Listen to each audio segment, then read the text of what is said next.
পৃথিবীতে জাপান বলে একটা দেশ আছে, সবাই জানি। জাপানের এই প্রজন্মের ছেলেমেয়েদের মিথ্যে বলে যে একটা শব্দ রয়েছে সেটা শেখানো হয় না। মিথ্যে যে রয়েছে সেটা শেখানো হয় না। এখন বিষয় হচ্ছে যে তারা জানেও না মিথ্যে কি। হ্যাঁ? ওদের শপিং মলগুলোতে যাবেন কি আপনি দেখবেন না যে এখানে 45% অফার রয়েছে।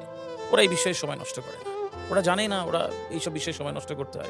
আর আমাদের ঈদ অফার আসে তো তুলনাহীন আরকি। মানে আপনাকে বাড়ি বসে 75% ক্যালকুলেটর পর্যন্ত নিয়ে দিয়ে আরো দিবে। ২ ঘন্টা হিসেব করতে হবে যে কোনটা নিলে কোনটা অফারে আমি জিতে যাচ্ছি। আসলে সবই ব্যালেন্সের বিষয়। কিছু ওরা ফ্ল্যাট দেয়, কেউ কিছু চিন্তা করে না। বাকি সময়টা ওরা কালচার করে, পড়াশোনা করে, ওরা নিজেদেরকে চিন্তা করে, ওরা নিজেদেরকে অনুভব করে এবং এগিয়ে যায়।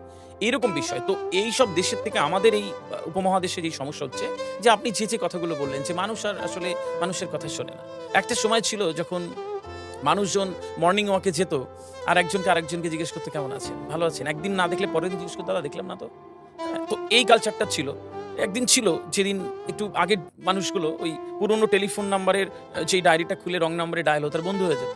প্রচুর ফোন ও ফ্রেন্ড হয়ে যেত। রাইট, রাইট, মানুষ রাইট। কথা শুনতো। প্রচুর মানুষ ছিল ওই ভাঁজ করা জামা রেখে দিত একদিন ভালো জায়গায় যাবে পরে আরকি। সেই জামা পরার যে একটা অনুভূতি মানুষের মধ্যে ছিল।